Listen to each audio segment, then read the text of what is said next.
nous laisse avec une interrogation. Il dit, quand le Fils de l'homme reviendra sur la terre.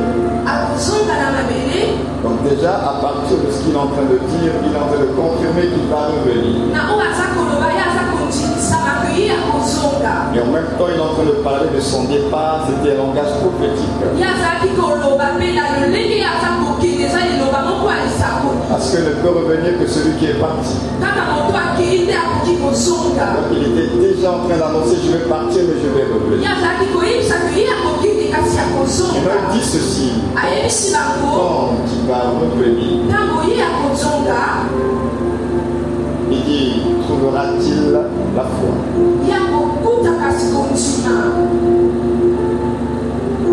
Et la foi, c'est la chose qu'il veut trouver quand il va revenir.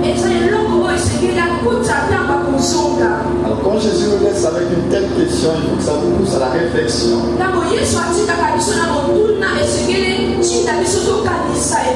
Mais au final, la foi en question, c'est quoi?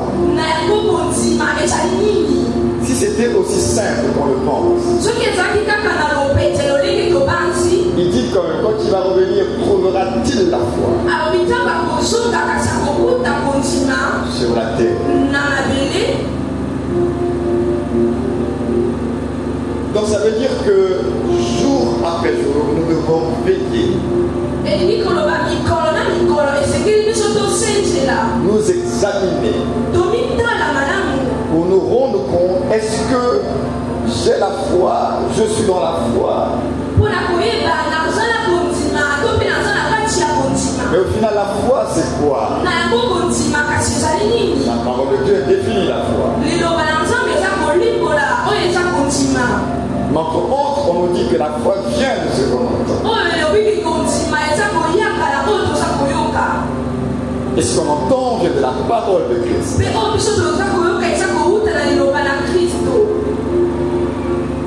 Donc ça veut dire que quand il reviendra, il veut trouver des hommes et des femmes qui sont enracinés dans sa parole.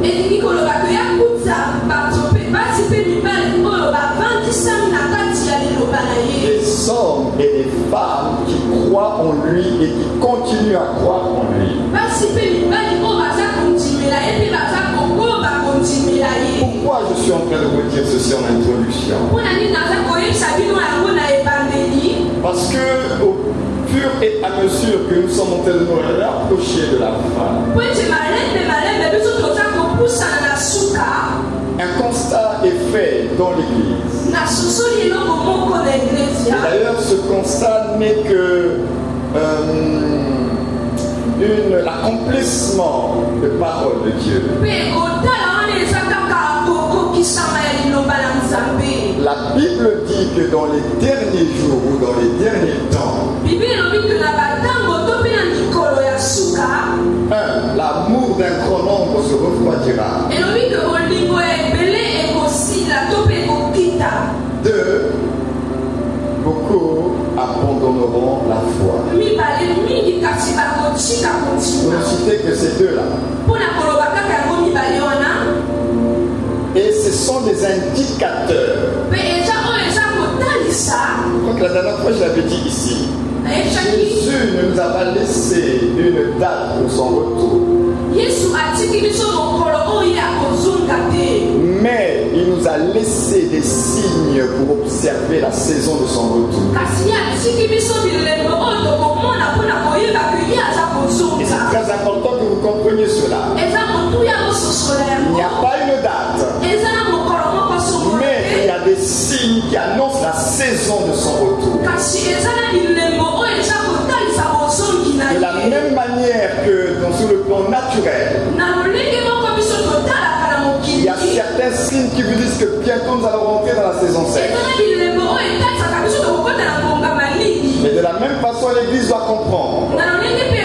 Jésus n'a pas laissé une année, un jour, un mois pour son retour. Mais il a dit que quand vous verrez ces choses, alors vous saurez que le Fils dormi à la porte. Et nous sommes la rare génération qui a pu observer de ses yeux l'accomplissement de beaucoup de prophéties que même les apôtres n'ont pas vécues. Peut-être que Dieu nous accordera la grâce d'expliquer un peu tous ces signes-là. Ça réveille votre conscience. Et il dit que la génération qui verra le figuier et le verdier ne passera pas. C'est-à-dire que la génération qui verra ces choses s'accomplir, elle ne passera pas. Donc cette affaire de Jésus et nous, c'est très sérieux.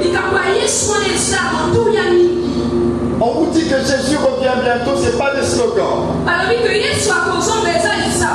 Le Jésus revient bientôt qui a été proclamé par les apôtres, ce n'est pas le même Jésus qui revient bientôt que nous proclamons aujourd'hui.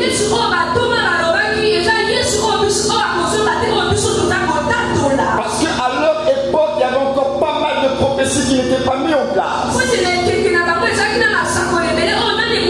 Nous sommes une génération sur le plan politique, économique, religieux, de l'église, social. Nous sommes témoins de l'accomplissement des paroles. Maintenant, comme vous ne le savez pas, par la grâce de Dieu, dimanche prochain, je vais vous expliquer ça. Et vous vous rendrez compte. Nous sommes dans la saison. Alors, quand nous prenons conscience qu'une saison arrive, nous devons prendre des dispositions. Alors, l'église de ces derniers temps, elle est un peu insouciante. Et le Seigneur avait encore dit ceci. Cela se produira comme au temps de Noé. Les hommes mangeaient, buvaient, se mariaient, se réjouissaient. Puis ils ont été surpris quand le déluge est arrivé. Et nous sommes cette génération-là. Comme à l'époque de Noé. Ils ne pensaient pas qu'il allait avoir un déluge. Ils étaient bien dans leur confort sur la terre. Mais ils ne pouvaient pas s'imaginer que subitement un déluge allait arriver. Nous sommes dans une génération où on a l'impression que rien ne va se passer. C'est aussi de la technologie d'un côté. Et là on pense que tout va bien, tout va bien. Attention. Lui-même il a pris l'exemple, il dit ça sera comme, c'est une comparaison. Ça sera comme au temps de Noé. Et c'est arrivé subitement. Frères et sœurs, de la même façon que Covid nous a surpris ici là. Ça sera comme cela pour le retour du Seigneur. On ne s'y attendait pas de ce qu'on a vécu avec Covid. Regardez comment la terre s'est retrouvée. Regardez comment était la vie des hommes sur la terre. Confinement par-ci, restriction par-là. Regardez ce qu'on a vécu avec le Covid. On n'a pas vu la chose arriver. Regardez comment ça a transformé, modifié la vie des hommes. Et je vous dis la vérité. Le retour du Seigneur va surprendre les gens comme Covid. Vous avez réveillé un bon matin quand on fait les choses ensemble. Donc Covid était un signe parmi les signes. Pour réveiller les consciences. Réveiller l'église. Sur les temps. Sur la saison. Jésus revient bientôt. C'est pas un slogan. Il est plus réel maintenant que nous sommes là. Personne n'a vu venir cette affaire de Covid. Ça a commencé en Chine, là-bas on a banalisé, oh c'est des histoires de Chinois. Mais au mois de mars 2020, le chaos s'est installé sur la terre. Le ciel était sombre. Les hommes spirituels, pendant cette période-là, pouvaient ressentir que l'atmosphère était chargée.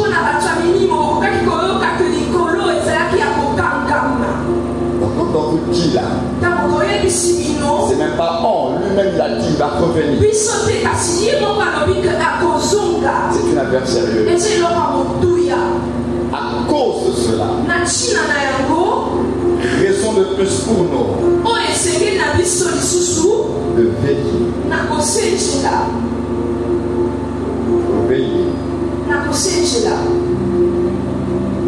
Parce qu'il dit c'est comme les douleurs qui surprennent la femme enceinte. Ça vient subitement. Il a encore dit que son retour sera comme le jour du voleur, quand le voleur vient voler chez toi. Il ne t'a jamais annoncé que je viendrai voler chez toi.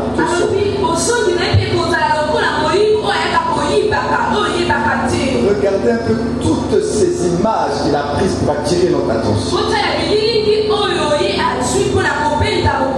Il prend l'image de 16 ans. Il dit quand vous regardez les champs blanchis, vous savez que c'est le temps de la moisson. Il prend l'image des douleurs qui surprennent la femme enceinte. Il prend l'image de ce qui s'est passé au temps de Noé. Il prend l'image d'un voleur qui vient te voler la nuit. Comment cela ne peut-il pas t'interpeller? Il a tout fait pour nous donner des images. Et nous, ça ne nous parle pas. C'est comme si on ne dit pas comme ça tranquillement sur la terre. Mais j'aimerais vous annoncer peut-être pas une bonne nouvelle ce matin. C'est que le monde dans lequel nous vivons ne va pas aller en bien, ça va aller de mal en pire. Votre information. Ne vous attendez pas que les choses vont s'améliorer sur la terre. Les choses iront de mal en pire. L'iniquité va de plus en plus s'amplifier sur la terre. Le chaos va davantage s'installer sur la terre. Aucun continent n'échappera à cela.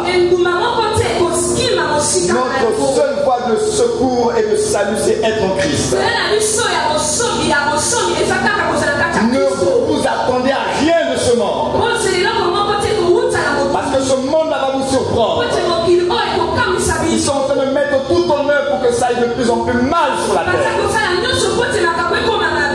Voilà pourquoi le Seigneur a dit que dans les derniers temps, il y aura des temps difficiles. Il n'a pas caché l'information. Il dit il y aura des temps difficiles. Quand tu t'attends à des bons moments, là tu te trempes. Regardez sur le plan économique, ça devient difficile. Regardez sur le plan social, ça devient difficile. Ça devient difficile partout. Et là encore, nous ne sommes que dans les prémices. Donc il faut que l'Église soit réveillée. Les jours à venir ne seront pas bons du tout. Mais ceux qui sont en Christ, Dieu les garde et les protège. Dieu prendra soin de son Église. Ceux qui ne sont pas en Christ. Tout ce qu'ils voient, c'est de l'illusion.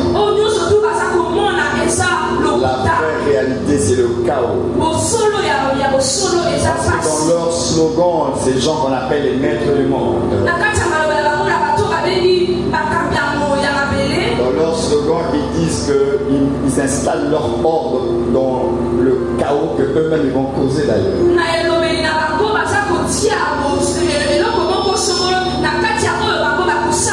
Le nouvel ordre mondial va être installé dans un chaos que eux-mêmes ils sont en train de créer sur la terre. Ils avaient déjà annoncé cela. Ils installent leur ordre mais par le chaos.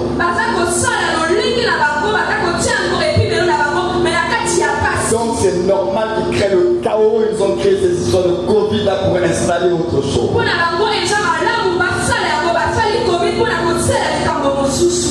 Donc l'église de Jésus ne doit pas être dans l'ignorance de ces choses. Alors face à un monde, parce que quand Jésus reviendra, il va revenir dans un monde qui est dans quelle atmosphère? Déjà, ce que nous vivons là, c'est assez difficile. Et donc, quand Jésus va revenir, il va trouver la terre dans quel état? Il y aura le chaos. Maintenant, dans ce chaos-là, il faut que les gens qui sont dans lui gardent la foi. J'aimerais dire une autre chose. Le chaos ne doit pas être un prétexte pour les chrétiens d'abandonner la foi et de vivre dans le péché.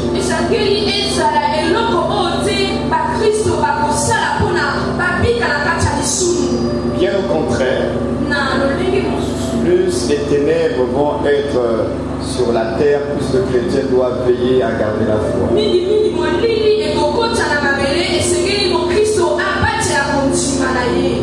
Élie, le prophète, a été suscité dans un moment où le royaume du Nord était dans le chaos.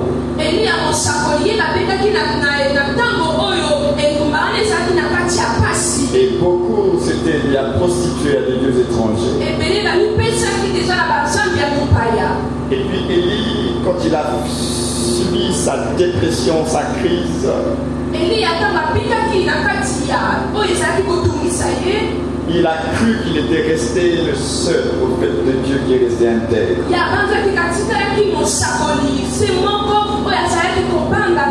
Parce qu'il y avait le chaos.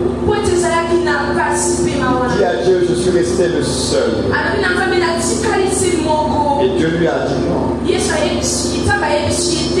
pas le seul, je me suis réservé. Il y en a d'autres que j'ai réservés. Ce n'est pas le seul. Qui n'ont pas fléchi les genoux devant moi. Ça veut dire que dans ce chaos-là, il n'y avait pas que un, il y en avait d'autres aussi qui avaient gardé l'intégrité. Le chaos n'est pas un prétexte pour s'éloigner de Dieu. Au contraire, le chaos va nous rapprocher de Dieu.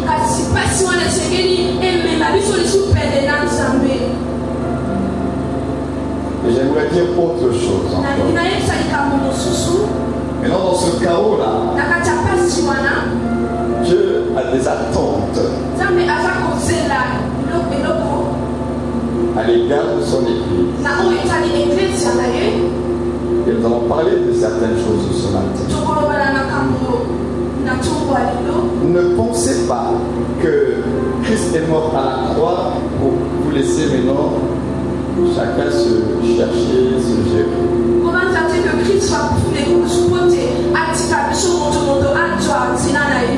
Dieu a commencé une œuvre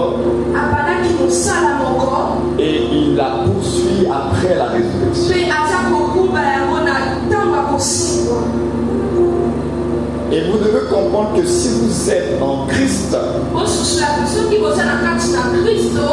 ce n'est pas juste comme une promotion que Dieu vous a faite ou bien un titre honorifique.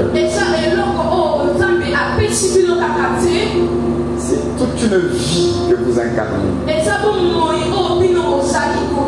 Et toute vie a des attentes. Toute vie a des attentes. Et vous devez savoir que Dieu, que vous appelez votre Père, a des attentes. Dieu n'est pas là assis dans son trône, sur son trône, et puis il attend quand Jésus va revenir pour venir nous prendre.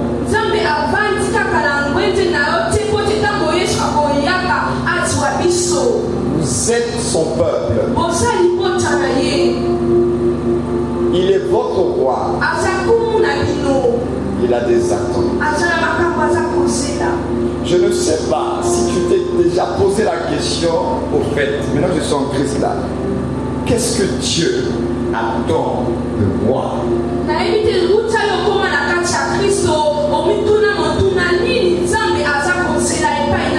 Parce que vous avez l'habitude de vous attendre à ce que Dieu fasse pour vous des choses. Mais vous ne vous posez pas souvent la question, qu'est-ce que Dieu attend de moi? Parce que j'aimerais vous le dire ce matin, Dieu a des attentes à l'égard de nous. Donc la vie chrétienne, c'est pas seulement une affaire, je prie Dieu quand j'ai des problèmes, Dieu agit, il intervient et puis j'attends les nouveaux problèmes pour prier Dieu. C'est pas ça la vie chrétienne.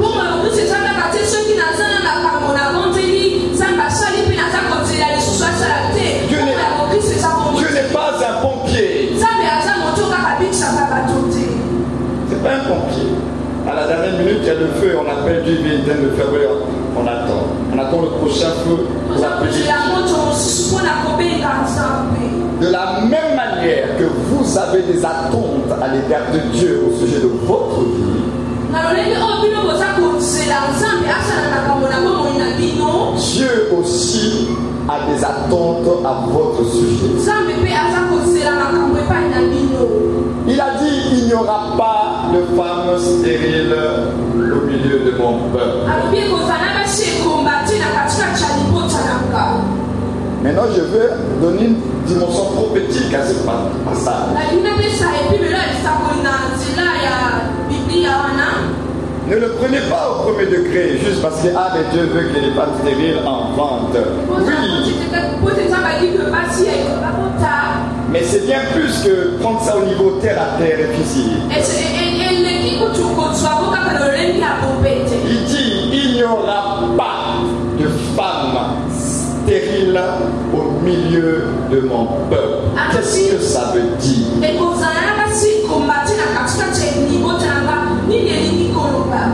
Il n'y en aura pas.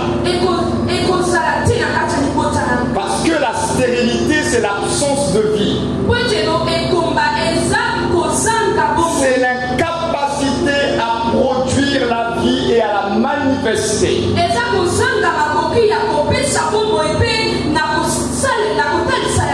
Pour une femme. Et Dieu dit, il n'y aura pas de femme stérile au milieu de mon peuple. Pourquoi? Tout simplement parce que le peuple, l'épouse du Seigneur n'est pas une épouse stérile, elle est féconde, elle est bénie de Dieu.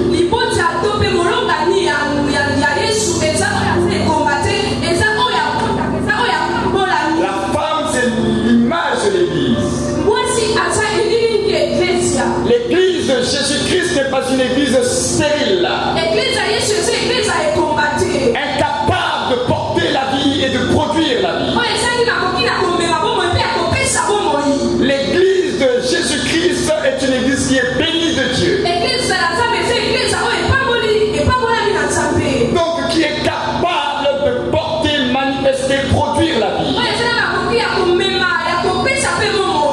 Donc pour Dieu, son église, parce que vous êtes né de lui, l'église est productive. L'un des problèmes que vous et moi nous allons avoir avec Dieu, c'est à ce niveau-là. Dieu nous a rendus fécondes, capables de porter la vie, mais nous ne manifestons pas la vie. Quelquefois, l'église se comporte comme une femme stérile. Alors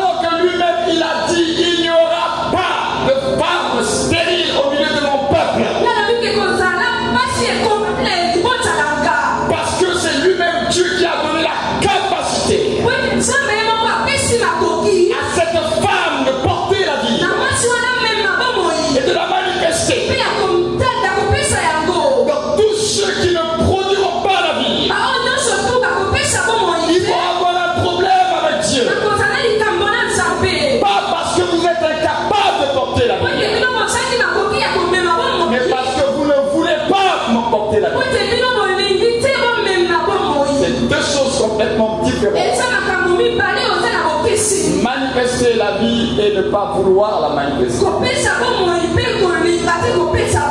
Nous allons lire certains textes ce matin.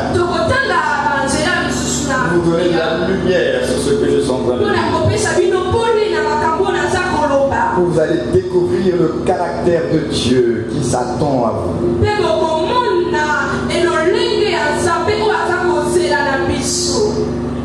Luc chapitre 19, verset 12.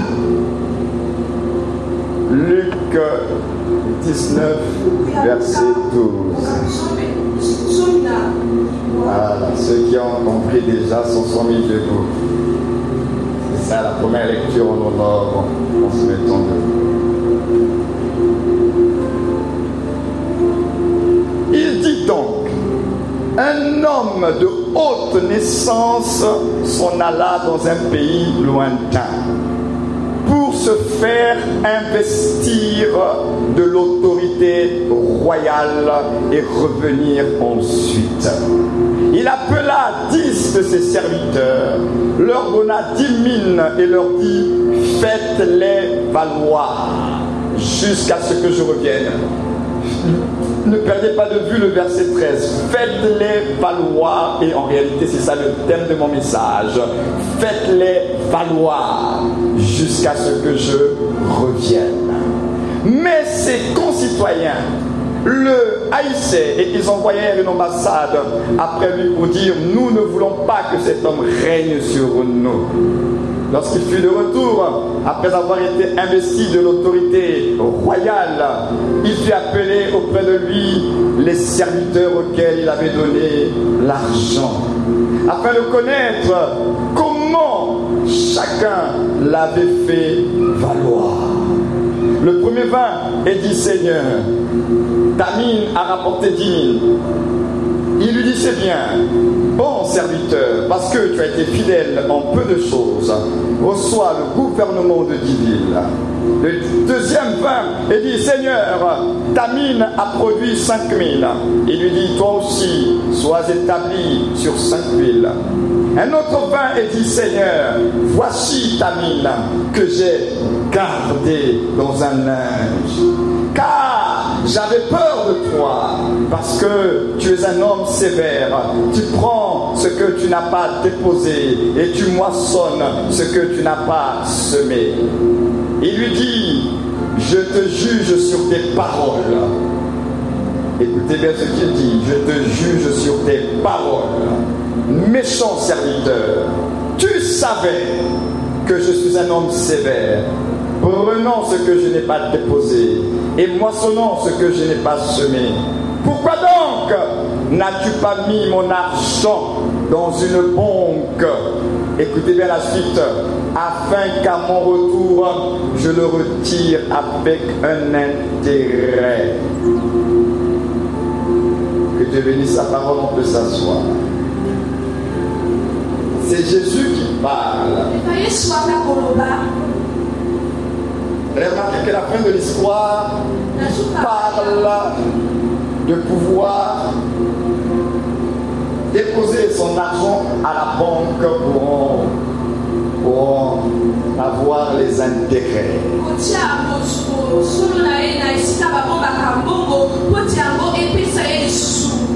Les paraboles, j'ai envie de vous réexpliquer.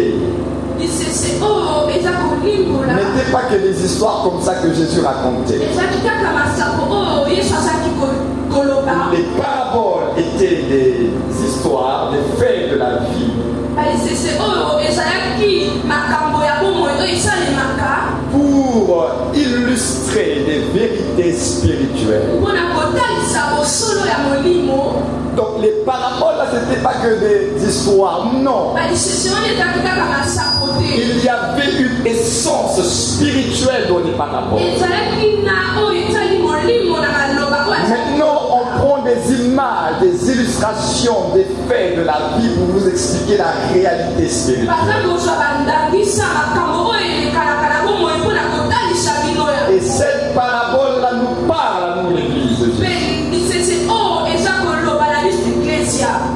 Donc déjà, c'est révélateur qu'aucun enfant de Dieu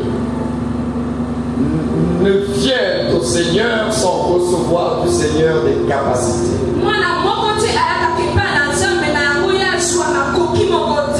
Si vous êtes réellement en Christ, vous qui êtes là ce matin, personne ici ne pourra dire je n'ai rien reçu de Dieu, c'est un gros mensonge.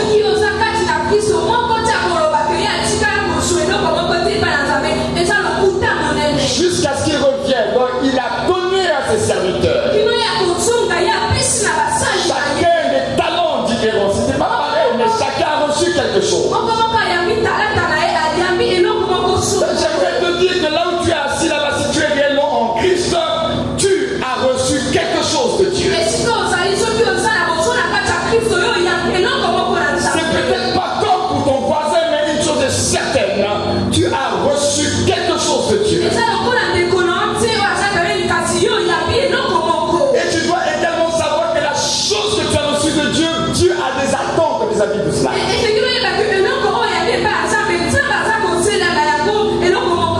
Et tu dois comprendre que ce que Dieu t'a donné, c'est ce que tu dois multiplier. Il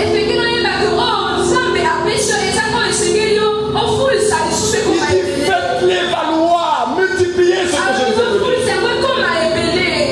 Le problème c'est que beaucoup d'entre nous, on ne multiplie pas les grâces que Dieu nous donne. Et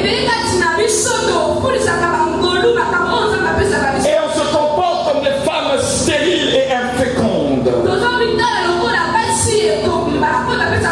Il a dit faites valoir ce que je vous ai donné.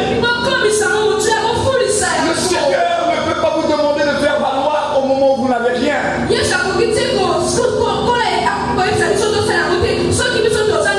Ce serait insensé de sa part. C'est comme si vous arrivez devant un champ et puis vous vous tenez devant le champ et puis vous attendez à ce que ce champ-là vous produise des fruits. Mais ce champ-là, tant qu'il n'y a pas de semence qui a été investie, ça ne peut rien vous donner. Dieu ne peut pas s'attendre au moment où il n'y a rien.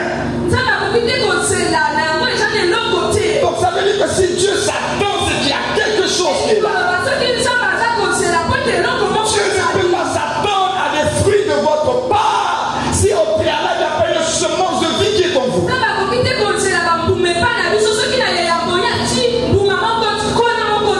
Donc vous devez avoir une conscience qu'il y a quelque chose qui est en moi. Dans mon esprit, Dieu a investi des choses. Il n'y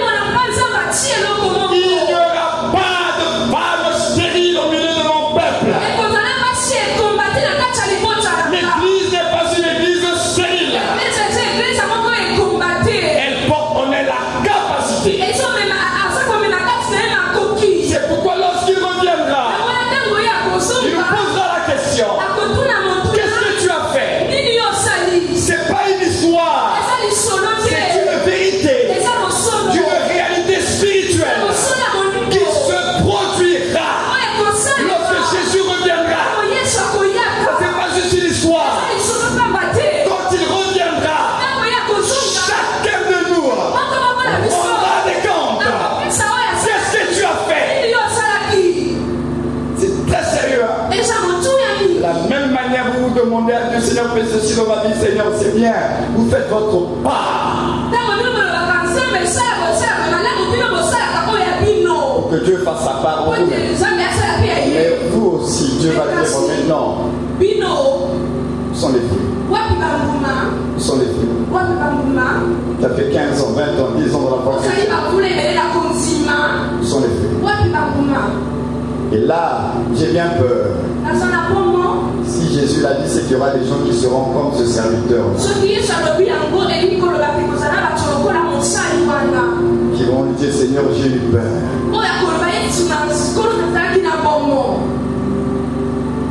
Pourquoi tu as eu peur? Le serviteur a dit au maître, mais tu es quelqu'un qui moissonne, mais il n'a pas semé. Ouais, un peu la contradiction. Et souvent, c'est ce que nous vivons en tant que chrétiens. Nous sommes souvent contradictoire avec ce que nous disons et ce que nous faisons. Il y a une contradiction dans la perception même de Dieu lui-même. Parce que le serviteur là, il dit bien, je savais. Est-ce que réellement il savait? Il dit, je savais que tu es un homme sévère. Donc il connaît la sévérité de son maître. Tu prends ce que tu n'as pas déposé. Tu moissonnes ce que tu n'as pas semé. C'est pourquoi le maître lui dit, je te juge sur tes paroles. Toi, tu es en train de dire que je sais que tu moissonnes ou tu n'as pas semé. Raison de plus d'aller dans le même sens, dans la même direction que le maître. Tu reconnais que le monsieur, il veut des fruits à tout prix. Il veut des fruits à tout prix. Mais toi, tu prends ce qui te permet de multiplier, tu caches cela. Mais quand lui, il arrive, tu lui dis, je savais, mais j'ai caché. Vous voyez, c'est contradictoire. Je savais, mais je n'ai pas fait. Mais puisque tu savais, on retient ce qu'on peut dire. Mais puisque tu savais, il fallait faire. Voilà pourquoi il dit que je te juge sur tes propres paroles. Tu savais, mais tu n'as pas fait, donc tu es condamné par tes propres paroles. Et c'est ce qui se passe aujourd'hui. Combien de fois ne proclamons-nous pas, ne déclarons pas les choses au sujet de Dieu, mais nous sommes en contradiction avec la vie que nous menons.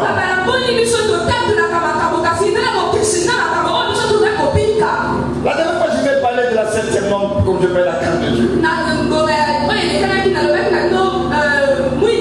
Nous chantons la crainte de Dieu. Nous savons que Dieu doit être sanctifié. On le sait, mais on ne le vit pas. On sait que Dieu n'aime pas le péché. Ça, c'est même pas négociable. On n'a pas besoin d'attendre un prophète pour nous le. On le sait. Que Dieu n'aime pas le péché. Vous le savez. Mais vous le faites quand même. C'est pourquoi je parle de cette contradiction. Je le sais. Mais pourquoi tu ne fais pas ce que tu sais? C'est ça le problème de l'église aujourd'hui. On connaît, on sait beaucoup de choses. Mais on ne fait pas ce qu'on est censé faire. Je savais. Regardez l'attitude du maître. Bon, comme tu savais, tu n'as pas fait. Il lui donne même une idée. Parce que le maître, il veut à tout prix le fruit. Il dit, mais mon argent là. Si tu n'avais pas la main pour faire le business, le commerce, je ne sais pas comment. Mais tu aurais pu au moins déposer ça là-bas.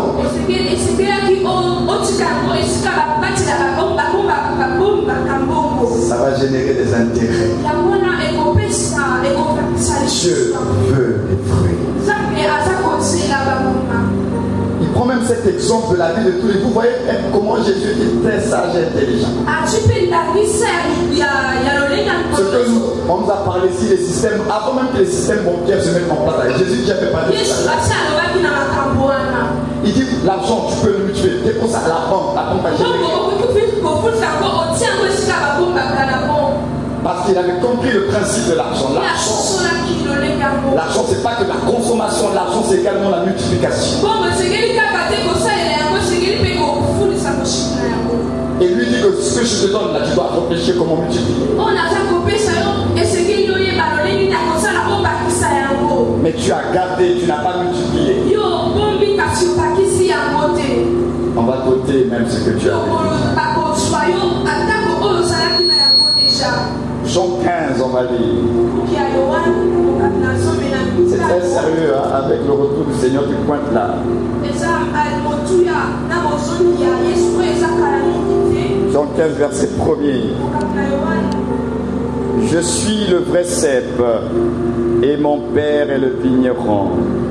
Tout sarment qui est en moi et qui ne porte pas de fruits, il le retranche. Et tout sarment qui porte du fruit, il l'émonde afin qu'il porte encore plus de fruits. Il faut d'abord s'arrêter là. Est-ce que vous comprenez ce que Jésus est en train de dire? Maman traduit, est-ce qu'ils comprennent ce que Jésus est en train de dire? Il dit tout sarment qui est en moi et qui ne porte pas de fruits, il le retranche. Vous réalisez ce qu'il est en train de dire là?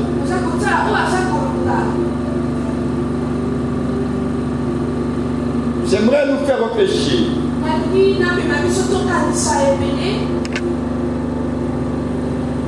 Les fruits du sarment, en réalité, c'est les fruits de quoi ou bien de qui?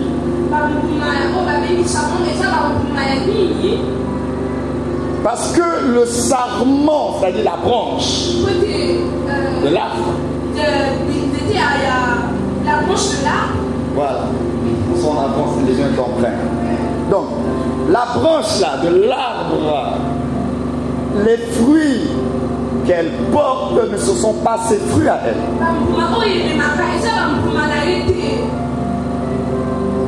La branche et les fruits font partie du mystère de l'arbre en lui-même. Et ils proviennent d'une semence qui a été plantée en terre. Donc si la semence était le manguier, ça veut dire que dans la semence là, il y avait les racines dedans. Il y avait le tronc de l'arbre lui-même. Il y avait les branches dedans. Il y avait les feuilles dedans. Et il y a les fruits dedans. Donc le sarment et ses fruits sont le résultat de la semence. Donc les fruits du sarment font partie de la semence. Comme la semence est destinée à porter le fruit, voilà pourquoi les branches vont porter le fruit de la semence. Voilà pourquoi lui il dit toute branche qui est attachée à moi et qui ne porte pas du fruit, il va le retrancher. Pourquoi il va le retrancher? Parce qu'il ne se reconnaît pas avec cette branche-là. Parce que toute branche qui est attachée à lui, c'est pourquoi il va le dire à la suite. Tout sarment qui est attaché à lui porte du fruit, va porter beaucoup de fruits. Donc ça veut dire que tu ne peux pas être attaché au cep et être stérile. Pour revenir dans l'esprit de mon message, aucune branche attachée au cep doit être stérile. Pourquoi? Parce que la vie est dans le cep. La source, c'est la vie. C'est inconcevable là où est la vie que ça produise la mort. Voilà pourquoi il dit que ce qui est attaché à moi doit produire la vie. Et si je ne vois pas la vie, je ne se reconnais pas dans ça. Alors il va devoir retrancher ça. Parce que ça ne lui appartient pas. Ce n'est pas de lui. Voilà pourquoi c'est très sérieux cette affaire. Si tu dis que tu es en Christ, tu dois savoir que Dieu attend de toi un fruit à la gloire et à la louange de son nom. Et si tu ne produis pas de fruits pour Dieu, lui-même il dit il va retrancher. c'est lui, hein, c'est pas quelqu'un. Lui-même, il va retrancher. Le verset 5, il dit encore ceci. Je suis le cep, vous êtes les sarments, donc il est l'arbre, vous êtes les branches. Celui qui demeure en moi et en qui je demeure, il dit, il porte beaucoup de fruits. Car sans moi, vous ne pouvez rien faire. Donc ça veut dire quoi? Il dit sans moi, vous ne pouvez rien faire. Donc ça veut dire de l'autre côté, la capacité de porter le fruit, ça viendra de lui. Donc si tu essaies de porter un fruit sans lui, ça ne marchera pas. Donc le fruit viendra de ton attachement à lui. Mais ça veut dire quoi? Demeurer en lui. Ça veut dire quoi? S'attacher à lui. Mais demeurer en lui, s'attacher à lui, c'est déjà demeurer dans sa parole. Vous aimez la parole de Dieu. Vous croyez que c'est la parole de Dieu. Et par-dessus tout, vous obéissez, vous pratiquez la parole. Chaque fois que tu obéis à la parole, chaque fois que tu pratiques la parole, tu es en train de demeurer en lui et tu manifesteras le fruit. Donc pour demeurer en lui, tu es attaché à sa parole. Mais tu ne peux pas être attaché à sa parole si tu n'obéis pas à sa parole. La preuve de ton attachement à la parole, c'est ton obéissance à la parole. La preuve que tu demeures en lui, c'est le fait que tu pratiques sa parole. Tu ne peux pas dire que tu demeures en Christ. Tu n'obéis pas à sa parole. Tu n'es pas soumis à sa parole. Tu ne pratiques pas sa parole. Comment un tel homme, une telle femme peut-elle dire qu'elle demeure en lui? Pour demeurer, il faut pratiquer sa parole. Il faut être soumis à sa parole. Il faut obéir à sa parole. Et ça va vous coûter. Parce que chaque fois que vous obéissez à la parole de Dieu, vous allez devoir mourir à vous-même. C'est ce qu'on appelle le renoncement à soi. Mourir à soi. Il a dit quiconque veut être son disciple. Il a dit il doit renoncer à lui-même. 2, il doit porter sa croix. Donc vous ne pouvez pas dire que vous êtes en Christ, vous demeurez en Christ et votre vie là, vous n'êtes pas soumis à la parole de Dieu. Vous n'obéissez pas à la parole de Dieu. Vous ne pratiquez pas la parole de Dieu. Et vous dites que vous êtes en Christ et que vous demeurez en lui, c'est un gros mensonge.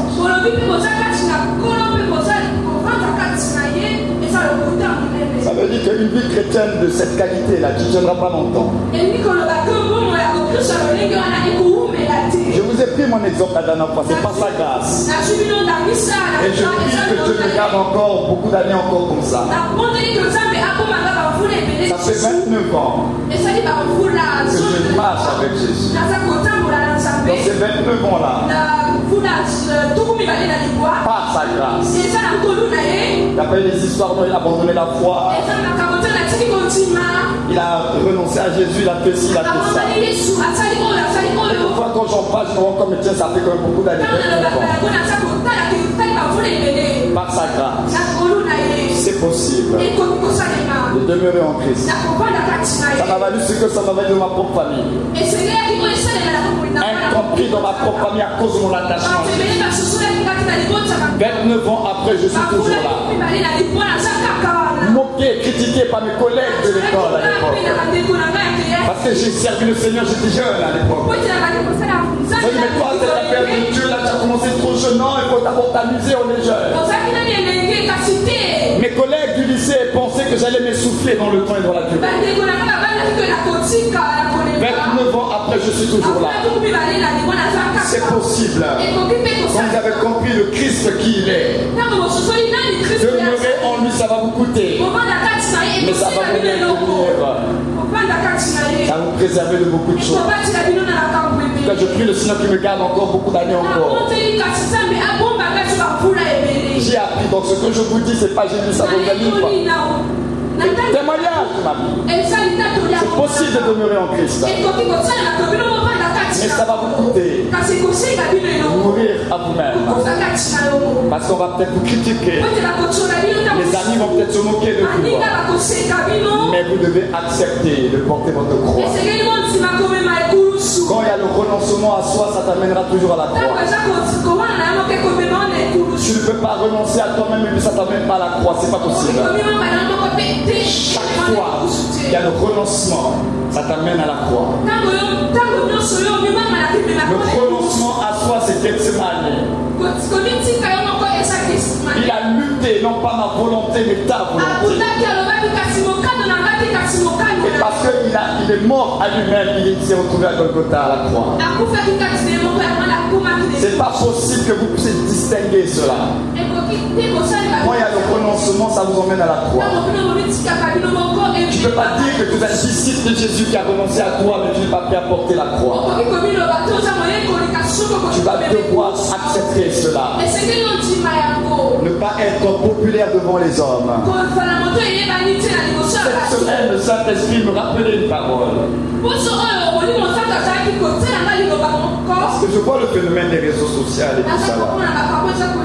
Comment les gens cherchent à être connus, reconnus, paraître et tout ça. Et là l'Esprit me parle. Et le verset 9 du chapitre 4 de Galates. Il dit que vous avez été connus. Vous êtes connus de Dieu, vous avez été connus par Dieu. Alors il me dit, mais puisque tout ce que les gens font, c'est pour qu'ils soient connus par le monde. On fait un truc sur TikTok, sur Instagram, alors on s'attend maintenant que tout le monde vient faire des likes, des vues et tout ça là. On fait des choses pour que les gens parlent de nous. C'est un besoin de reconnaissance. Alors l'Esprit me parle. Regarde tout ce que les gens y font, c'est pour être connus et reconnus par les autres. Mais la Bible dit quoi? Elle dit vous êtes connus de Dieu et reconnus par Dieu. Donc ça veut dire que si Dieu déjà te connaît et te reconnaît, ça te suffit. La meilleure de reconnaissance qu'un homme puisse avoir, c'est d'être reconnu par son Créateur. Si ton Créateur te reconnaît, t'apprécie, te valorise, ça te suffit.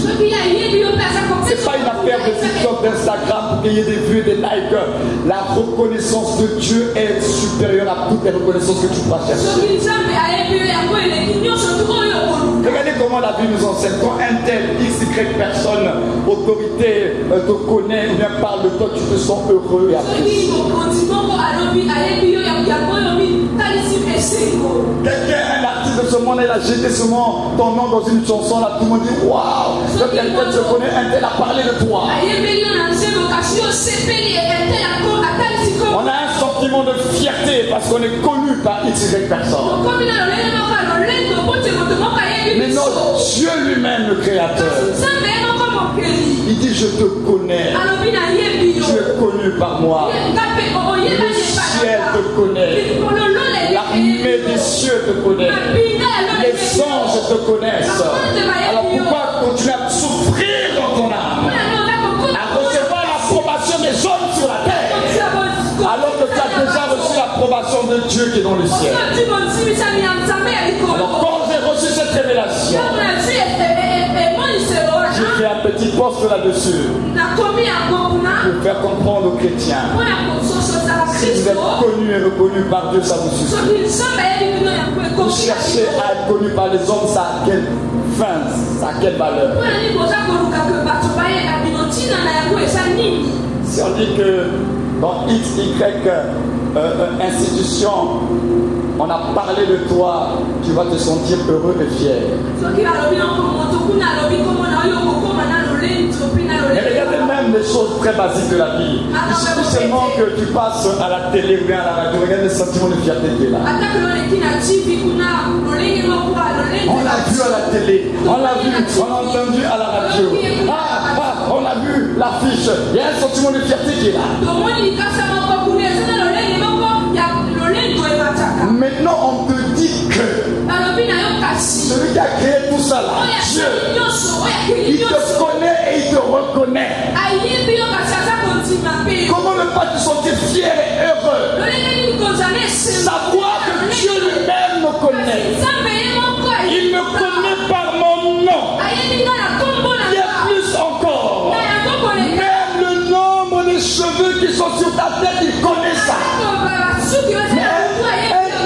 Dieu qui a autant d'attention sur toi,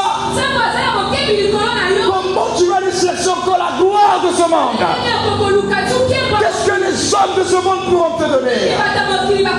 Alors que Dieu lui dit que je te connais, tu es mon enfant, tu es mon fils. Donc vous voyez,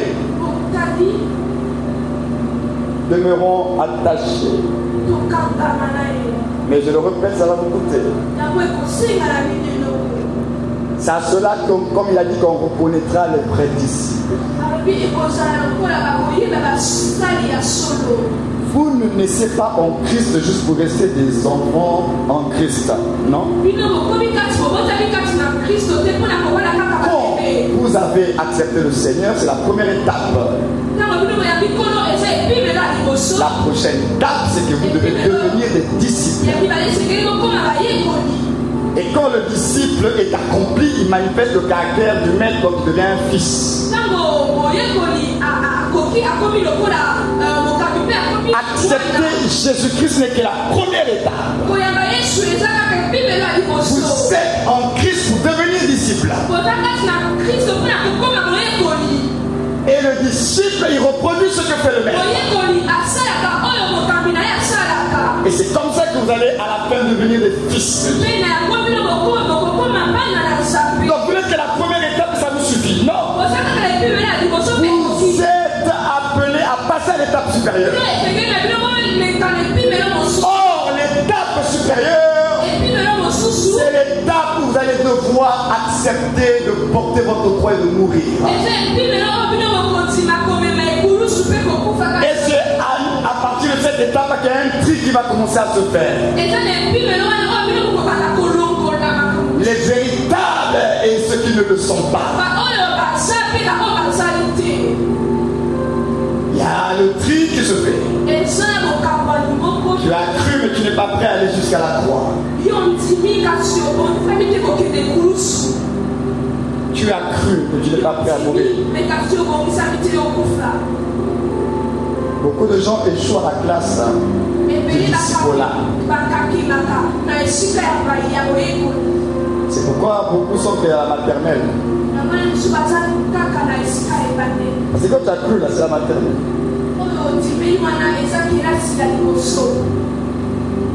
J'ai du mal à avancer parce que tu es toujours à la maternelle. Quand ils sont petits comme ça, ils sont très égoïstes, ils sont très sur eux-mêmes. Moi. C'est mon jouet, moi. On est très centré ce soir. Quand il y a trop de moi, c'est le niveau maternel. Quand tu es un chrétien qui ne pense qu'à toi, tu es trop égocentrique, là tu es encore au niveau maternel.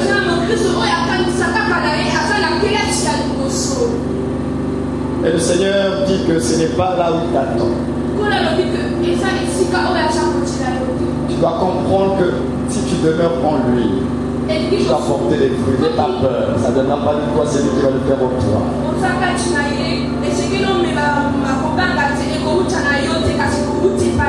Si tu veux porter des fruits, tu ne vas pas forcer. Je vous invite, la vie se développe d'elle-même. Tu ne vas pas forcer.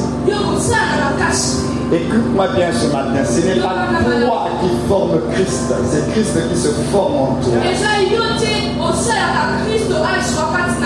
Je vais le répéter. fêter. Ce n'est pas toi qui le formes. C'est lui qui se forme en toi. Toi, tu vas juste lui donner l'espace. Mettre de l'ordre dans ta vie. Et lui, il va libérer sa vie. Ce n'est pas toi qui vas l'aider à être ce qu'il est. Il sait très bien qui il est. Ça fait des années que tu es en crise avec qui bouge parce que tu ne lui donnes pas la place.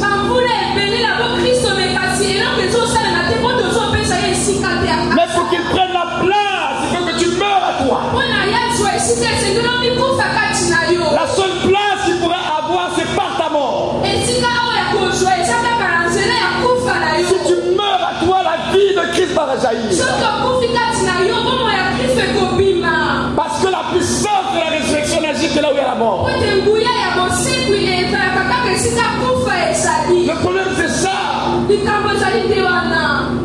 C'est lui, c'est pas toi. Pendant que tu cherches à être comme Jésus, tu cherches à faire comme Jésus, tu vas être frustré, ça ne marchera pas. Il t'a jamais demandé de le former. C'est pas ce qu'il t'a demandé de faire. Il t'a demandé de demeurer en lui. Le reste là, c'est lui qui va faire. Tu as fait beaucoup d'efforts. Tu as été frustré parce que les résultats étaient peu, maigres, médiocres. Parce que tu n'étais pas demeuré en lui. Mais la clé, c'est de demeurer attaché à Jésus. Voilà pourquoi vous devez comprendre. Dieu a investi en vous des capacités dans votre esprit. Et il y a de la vie en chacun de vous. Et notre Dieu s'attend à ce que chacun de vous prenne conscience d'abord de ce que Dieu a investi en lui.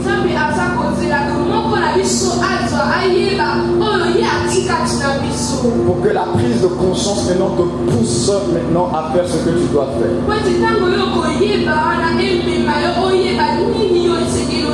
Bien sûr, on prend compte sur la grâce de Dieu. Si tu ne prends pas conscience que tu n'es pas stérile, parce que si tu penses que tu es stérile, c'est que tu n'as rien compris de Christ en toi. Si Christ est en toi, il n'y a même pas présence de stérilité, il est la vie même en toi. Donc Dieu attend de toi des fruits de tout genre. À travers la qualité de ta vie, à travers ton témoignage rendu autour de toi, à travers les âmes que tu as impactées par ton témoignage. Tu ne peux pas être un chrétien. Tu viens dans une église, tu viens pendant toi-même. Là, je prends le cas de ceux qui viennent eux-mêmes à l'église pendant toute une année, ils ne pensent même pas à inviter ou bien à évangéliser les autres.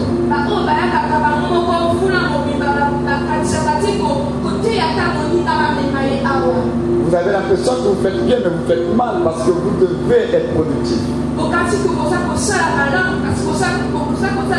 devez prier, demander, Seigneur, comment on va faire, comment je vais faire. En réalité, nos églises locales devraient se multiplier quand les chrétiens comprendront leur mission et leur véritable sens de ce que vous êtes. Ça veut dire que si tu as un bon témoignage dans ton environnement de travail, dans le quartier, tu vas donner envie aux gens d'aller là où tu es édifié.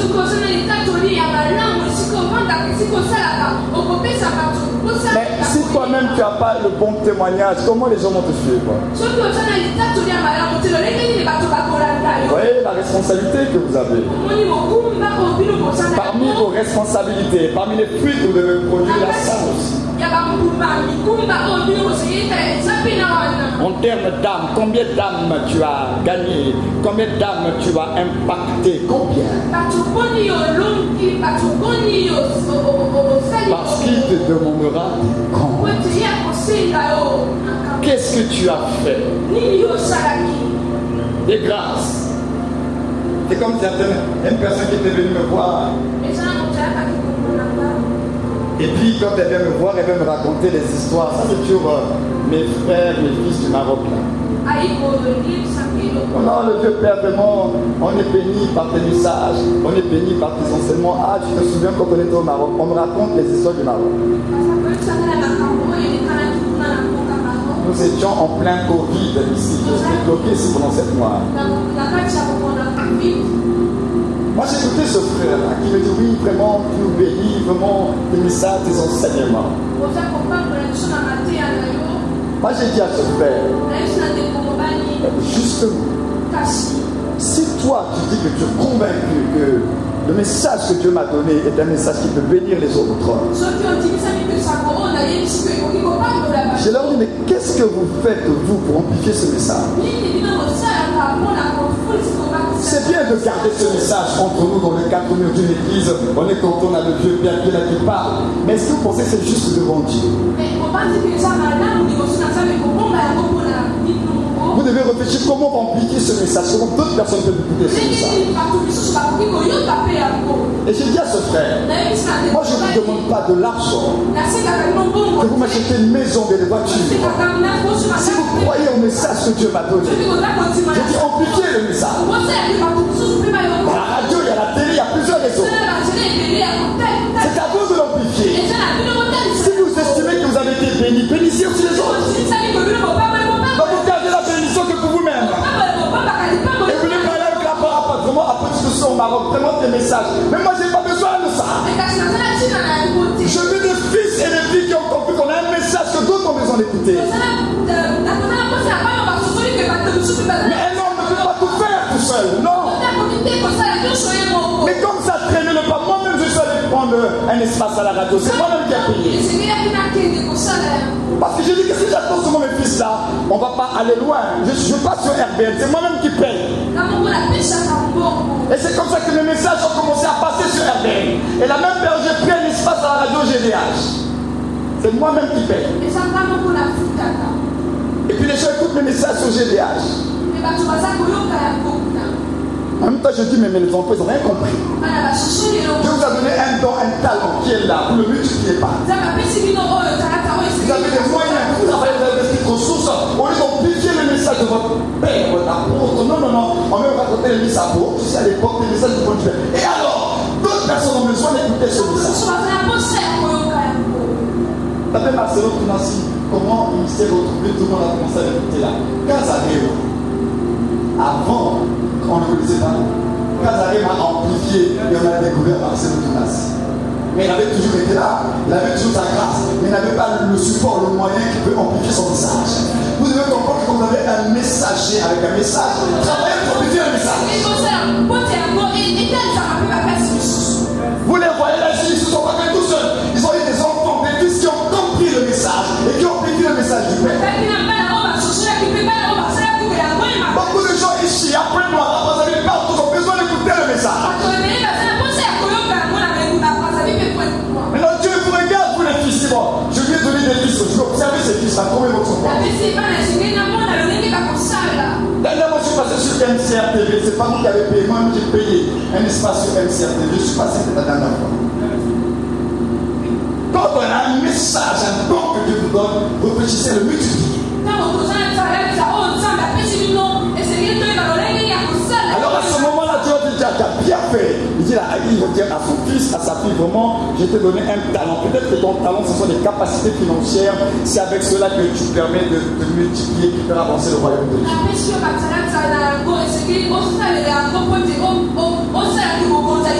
C'est pourquoi je suis fatigué. Que les gens viennent me raconter les histoires. Oh, tu sais, à l'époque, vraiment des messages nous ont fait du bien. Et alors? Moi, je suis en train de réfléchir comment on peut toucher d'autres personnes. Comment d'autres personnes peuvent être édifiées. Et puis vous me racontez des histoires il y a 15 ans, 20 ans en arrière, on m'a raconté. Et alors, aujourd'hui, il faut sauver les gens. Les gens ont besoin d'écouter le message. Et quand vous participez à cela, vous participez pour le royaume de Dieu. ICC est arrivé, ils ont commencé sur DRTV. Avant c'était d'abord DRTV, le message passe d'abord sur DRTV. Et après, ils se sont fait installer. Mais nous, on est là, oui, on a la grâce à le vieux père, on a le vieux père, il prêche chez l'enseigne. Oui, mais non, votre responsabilité, c'est quand Dieu vous donne un don comme ça, là, vous devenez responsable du don que Dieu vous a donné.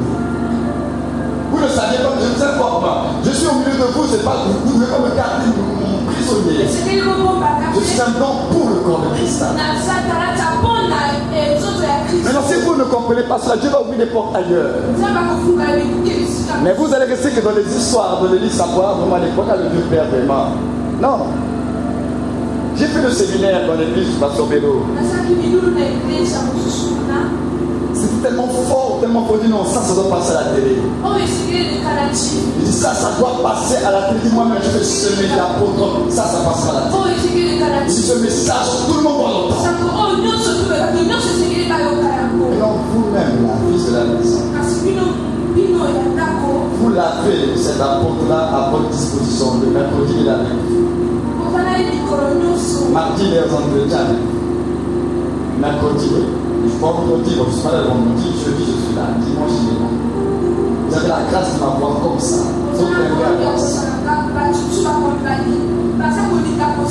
Nous avons un défi. Jésus revient bientôt. Il faut amplifier le message.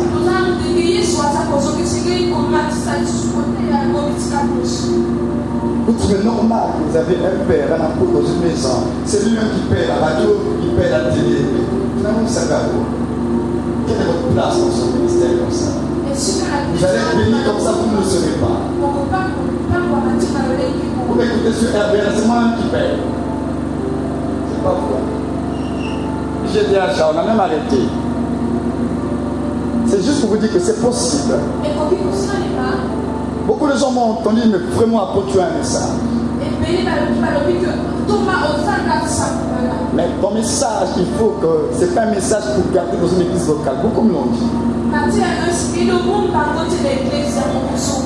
Mais ensemble, alors il faut faire sortir le message. Ce ne serait pas juste de votre part. Et puis, on a notre apôtre, vraiment, ils nous enseignent bien sur Christ et tout ça là. Et vous restez, vous gardez ça pour vous. Non. Et demain, quand Dieu va me toucher par d'autres canaux, et que ce message va maintenant être partout, vous serez confus. Donc, vous êtes les premiers partenaires dans une église, et surtout quand c'est une église qui a un message. Dans ces derniers temps, vous devez travailler pour amplifier le message. Donc, moi, j'ai dit à ce frère, ne parlez pas des histoires du Maroc. Moi, je ne vous demande pas d'argent. Je ne vous demande pas de voiture. Et tout ce que je vous demande, c'est de croire au message que Dieu m'a donné. Faites tout pour amplifier ça. Que ça sorte des frontières. Que les autres personnes aient la grâce d'écouter ce que vous entendez chaque semaine. J'ai touché beaucoup de gens quand il y avait encore MCI, avant que ce soit MCTV, enseigne-moi.com. Dernièrement, il y a un Guadeloupéen qui a appelé le frère Christ, un monsieur de la Guadeloupe. J'ai fait le témoignage, je vais terminer par là. Le monsieur de la Guadeloupe, il cherche à me joindre. Il a vu le titre du séminaire qu'on a vu, c'était sur la puissance de l'Alliance, je pense. Et il appelle. Le numéro qui était sur la fiche et tombe sur le frère Chris qui veut parler avec l'apôtre. Donc le frère Chris ne peut pas passer directement au numéro. Alors il me contacte, il me dit ah l'apôtre, il y a un monsieur de la Guadeloupe qui veut entendre contact avec Dieu. Je sens dans mon esprit, je ne sens pas l'alerte de Dieu. Il n'y a pas de problème de numéro WhatsApp. Le monsieur me contacte. D'ailleurs, je vais faire 2 témoignages. Monsieur me contacte après, et quand je l'ai au téléphone, je sens que c'est un monsieur d'un certain âge et tout ému. Il dit je ne pouvais pas attendre à vous avoir au téléphone. Et il va me dire, vous savez, ça fait depuis 2012 que je vous suis. Je vous ai découvert sur 11 mois. Depuis 2012 jusqu'à maintenant, je vous suis. Même votre dernier séminaire, je l'ai écouté. Il m'a dit, apôtre, vous ne pouvez pas savoir comment vos messages m'ont bâti. On est comme ça fait depuis 2012, ça fait 11 ans que le monsieur me suit, je le connais même pas. Aujourd'hui, les serviteurs dans son église disent, j'ai même prêché certainement messages dans l'église, je les ai partagés. Il dit, j'ai voulu vous contacter déjà pour deux choses. La première chose, c'était pour bénir Dieu pour votre vie. Parce que ça fait 11 ans que je vous suis. Et la deuxième des choses, c'est que j'ai dit à ma femme, quand on met trop pour ça en France, on doit tout faire pour rencontrer la faute, on doit le bénir. C'est pas bénir de la parole, ils doivent bénir, je ne sais pas ce qu'ils vont faire. Ils ont dit, on doit bénir cet homme. Vous vous rendez compte, un Guadeloupéen, je ne le connais pas. Il découvre le message sur enseignement. Ça le touche. Donc, il m'appelle juste pour m'encourager, pour dire que tel message a bâti des vies. Tu ne te rends peut-être pas compte que ça bâtit des vies. Un autre encore appelé M. Bolela. Il contacte, il dit cette fois-ci de Lumumbashi. C'est un homme de Dieu qui peut absolument entrer en contact avec nous. Parce qu'il avait écouté le message. Même chose, je donne mon feu vert, je discute avec cet homme de Dieu. Il dit vraiment, je suis tombé sur vos messages. Il dit non, j'ai senti dans mon esprit qu'on a besoin de votre aide pour que vous veniez à Lumumbashi. Parce que vous avez quelque chose du Seigneur qu'on peut recevoir. Au mois d'août, je suis invité à Lumumbashi. Vous voyez que vous avez un don que Dieu a mis au milieu de vous. Il faut savoir valoriser ce Dieu vous donne. Parce qu'ailleurs, ils valorisent cela et prennent ça très au sérieux.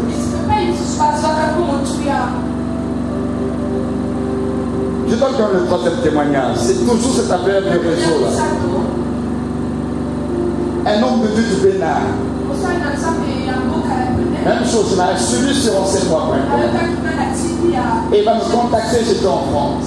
Il dit, pasteur, vraiment, je suis béni par vos messages. J'ai une agence de communication et qui fait tout ce qui est site web et tout, vraiment, j'ai à cœur de vous bénir.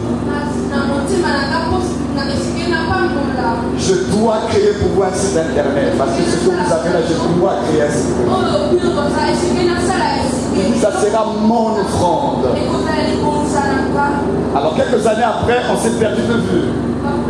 Il y a 2 ans de cela, il va me recontacter. Il me dit, apôtre, je n'ai pas oublié ce que je vous avais dit. Je dois bénir votre ministère. Qu'est-ce que je peux faire? Et comme mon site personnel avait déjà été fait au du Maroc, j'étais en train de réfléchir sur le site de Christ Academy. Et c'est comme ça que ce pasteur-là qui est au Bénin, il a pris cela et il m'a créé le site Christ Academy. Le site internet de Christ Academy existe déjà, il est déjà en ligne. C'est lui, ce pasteur-là, qui me l'a créé. Il m'envoie les options de prendre les formations à la carte. Chacun peut prendre à la carte. C'est déjà en ligne. C'est lui-même. Parce qu'il a été touché par le message. Si Enseigne-moi a réussi à amplifier mon message à travers les nations, alors vous pouvez comprendre la puissance des moyens de communication pour faire passer le message de quelqu'un.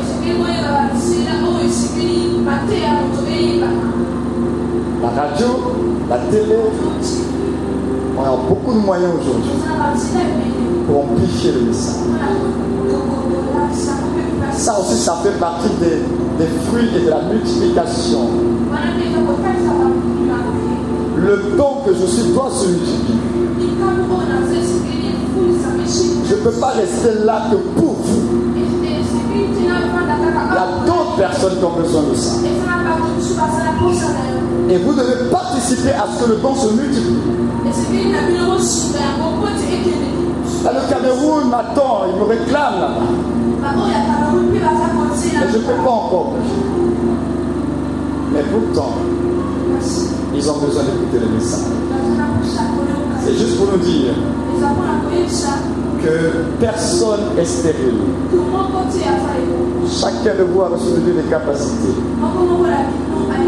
Et les capacités, il faut les faire valoir.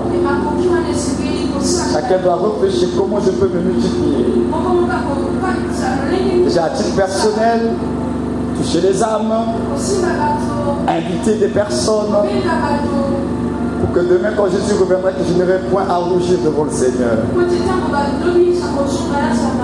Comment je peux m'investir davantage aussi pour le ministère, pour la mission. Ça devrait être nos préoccupations.